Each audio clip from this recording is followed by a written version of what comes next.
శ్రీమతి ప్రశాంత్ రెడ్డి గారు. ధన్యవాదాలు అధ్యక్ష. మన రాష్ట్ర గ్రామీణ వ్యవస్థ, ఆర్థిక వ్యవస్థ, వ్యవసాయము, పాడి పరిశ్రమ రెండు కళ్ళు లాంటివి అధ్యక్ష.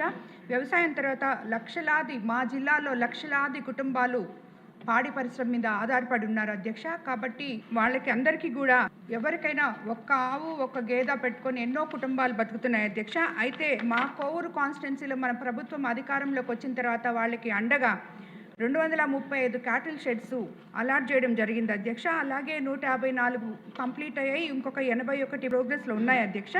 అయితే కోవూరు నియోజకవర్గంలోని కొడవలూరు, చౌకచెర్ల, మినగల్లు, మైపాడు గ్రామాల్లో ఉన్న పశు వైద్యశాలలు అత్యంత దయనీయంగా ఉన్నాయి అధ్యక్ష.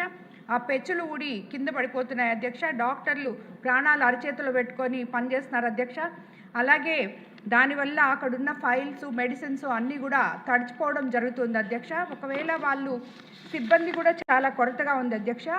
తాగునీరు సదుపాయాలు, శానిటైజేషన్ లాంటి మినిమం వాటివి కూడా అక్కడ లేకుండా ఉన్నాయి అధ్యక్ష. దానివల్ల వాళ్ళు డాక్టర్స్ సరిగా పనిచేయని దానివల్ల వీళ్ళుగానే ప్రైవేట్ డాక్టర్ దగ్గర తీసుకుపోతే దారిలోనే నెల్లూరు దాకా వస్తే దారిలోనే ఆ మూగ జీవాలు చనిపోవడం కూడా జరుగుతున్నాయి అధ్యక్ష. కాబట్టి కొత్త భవనాల నిర్మాణానికి తక్షణ నిధులు మంజూరు చేయాలని, అవసరమైన వైద్య పరికరాలు సమీకరణ, అదనపు వెటర్నరీ డాక్టర్లని, సిబ్బందిని కూడా ప్రవేశపెట్టాలని, 24 గంటలు ఎమర్జెన్సీ మొబైల్ వెటర్నరీ యూనిట్ని కూడా అందజేయాలని మీ ద్వారా మంత్రి గారిని కోరుకుంటున్నాను అధ్యక్ష. ధన్యవాదాలు అధ్యక్ష.